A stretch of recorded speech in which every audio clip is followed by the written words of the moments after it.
Hey mamas, what's cooking? Hi, I'm Eka, the creative director of Outer Loop Games, and we're here with Dosa Divas. Give us a quick elevator pitch. What is Dosa Divas? We call it a spicy narrative RPG. So it's a game about two sisters, Sam and Amani, and their spirit mech goddess. Yeah, there's a mech that you ride around in. It's kind of like a food truck mech, and they're on an adventure. It's a sci-fi, fantastical setting. You go through different villages. People have forgotten how to cook. They're all stuck on a thing called Lena meals, and Lena happens to be your younger sister. They used to run a restaurant together.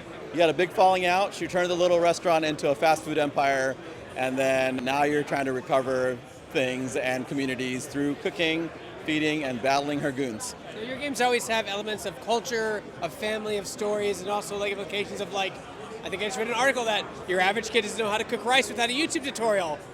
Motivations for the game, maybe? Yeah, I mean, there's a lot of sort of anti-capitalist messages in this game. I cook a lot at home. I have kids, and it's funny is we have a lot of access to like YouTube and ways to learn everything. Yeah. And I'm a self-taught game designer and game director, but like people don't use it as much. So we're so reliant on things get fed to us, and we want to kind of explore those themes that are affecting the world right now. So.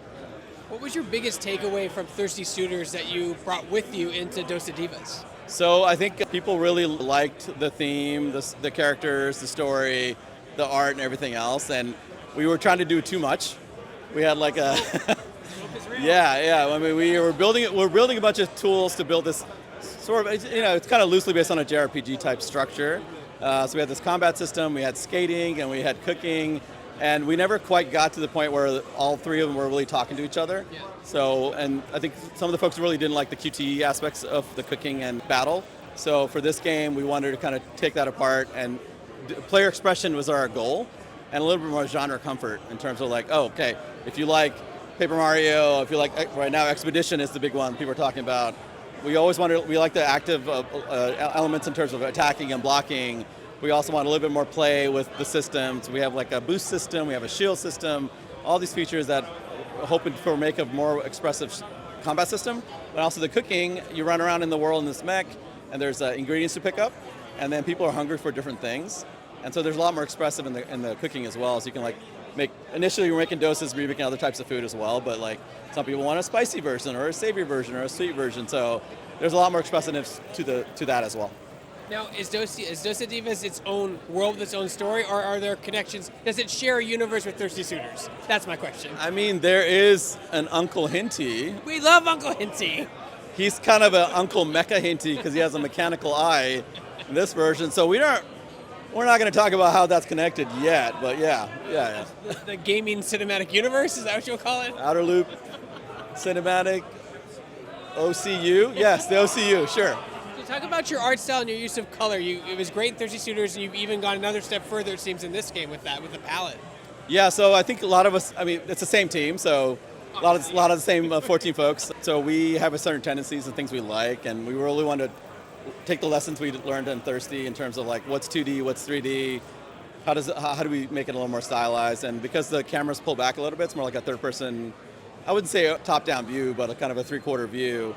We want things needs to read better at that distance too. So we're using a lot more with the 2D portraits. They're animated a little bit more, and then everything's a little chunkier, which I think kind of works because you're running around in a mech too, and it's got to sound good, it's got to feel good because the way you explore the world is through almost like I'm not going to call it a platformer because you don't fall off it and die, but like you have a jump, you have a double jump, you run around. There's kind of like a Naruto run if you hold down the trigger button, and then it's a food truck mech. There's a honk. So you can honk at things, and there's physics stuff everywhere. It'll go flying. Later in the game, people will be hungry. It's almost like the ice cream man coming to your neighborhood. If you honk, instead of them coming to you, they'll just say, "Hey, I have an order." So you run up to them and honk and get their order, and then you can go and cook. And the cooking happens. We call it the preparation realm. You can go into a spirit cooking mode anytime in the game. So, oh wow! Yeah, that's pretty cool. Yeah. Talk about the cooking minigame in your game, or is it bigger than a minigame? It is. There's a bunch of different mini games, and some of them are like timing-based things for mashing or cutting. So they're all related to cooking steps or pouring, like a hold down. Each time you engage with a mini game, it changes dynamically, like the timing changes. And there's like 8 or 10 mini games, and you'll see 2 random ones in a cooking session. So it's pretty quick. because you're cooking for a lot of people. So in Thirsty, it was like a narrative-based thing. So each dish was, stretched out with a lot of narrative bits. And this is like you're cooking for different people.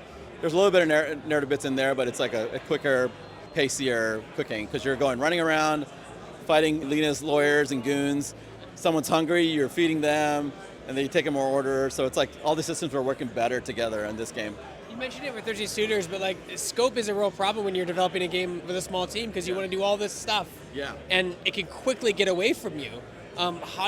What's like the best way that you handle that so scope doesn't get out of control and you're not like, oh my God, I put too many mini games in, there's too much story or whatever?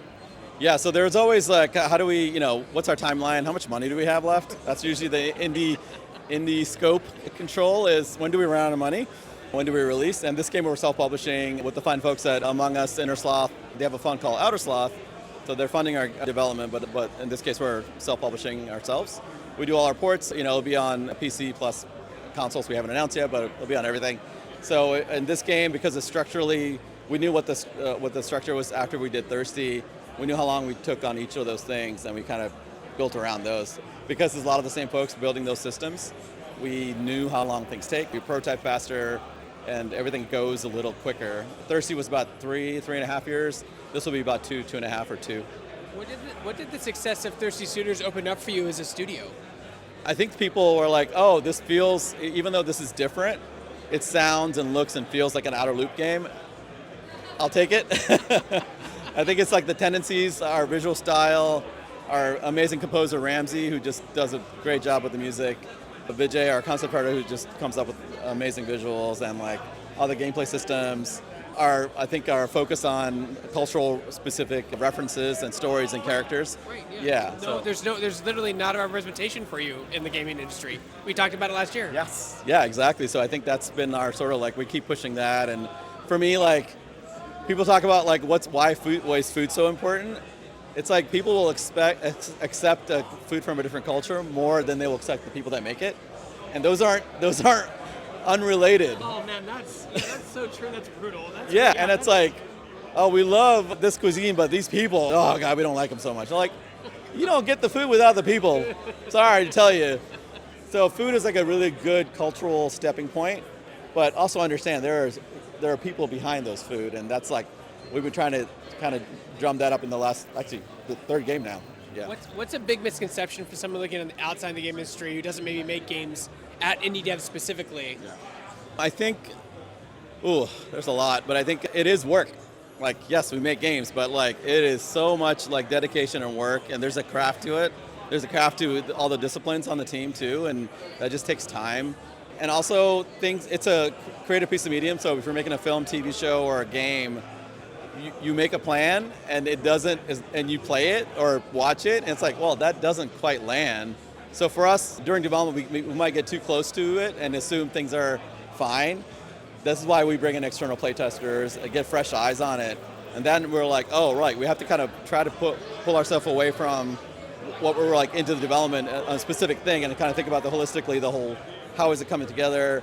Is it reading? Do these mechanics make sense? So like, it's always good for the team to see like external playtesters. Sometimes it crushes our spirits, but it's also really good.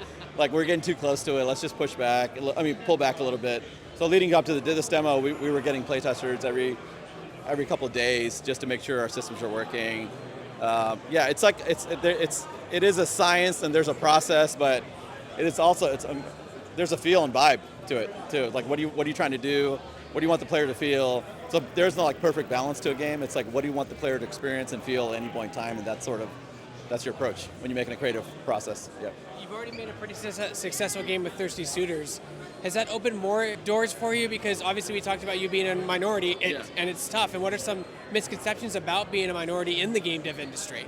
I think there's still a stigmatism for like, oh, this is a brown game, or this is a black game, or a black story, where that doesn't happen for white stories and white games, or they're not think about it. So it's like, for us, it's also kind of getting across that, like, okay, yes, for folks that are interested in the culture, there are things, but also the game should be a good game, and it should appeal to folks, so that they play it, they try out a demo. They might not get the cultural context, and that's okay, but we also want people to show up. I mean, I look at like Jordan Peele and all the movies and he's doing, and Coogler with Sinners. I saw Sinners twice. And I'm like, oh, Ryan has done a great job of reclaiming black culture with every one of his movies in different aspects. So Sinners, it's like, oh, reclaiming black characters from Westerns and reclaiming black characters from horror movies and doing his own story. It's a very specific story set in the 30s in Mississippi, but people are showing up that are outside the culture for it, and I think that's like where the sweet spot is. Like, oh, the specificity is important, but also it's paced well, it's entertaining, there's enough elements for people to enjoy it as well. You know, over the last 5 years, you've been in the industry longer than that, but has the industry gotten better at diversity and inclusion a little bit? I know there's always room to grow, but has it gotten better from your perspective? I think so. I mean, but one of the reasons we started our own studio, we tell our own stories, because like not seeing that enough still.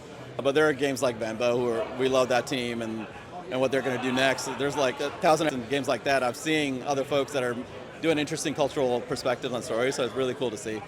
Because I have to ask, you did a VR game once, years ago. Do you ever want to return to that platform and fart around with it? There's been a lot of, the MetaQuest I heard is amazing.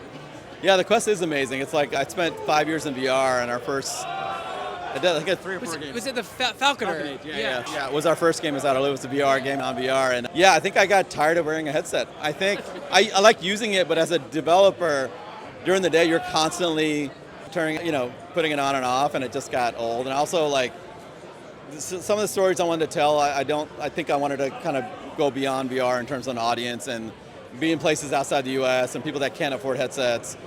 Being on platforms that aren't available or easier to available. And consoles are still expensive. PCs, getting better, like Steam Decks, and I think there's a new Xbox. I haven't paid attention. Yeah, so like there's like other forms, and you can play games on on iOS and Android and things like that too. So I kind of want to. It's more about sort of the stories and the gameplay than the platform so much. So I want to be able to get places to have more people to be able to see it, experience it. You were on that cutting edge for a while, and you're like, it was cool, but now it's time to move on.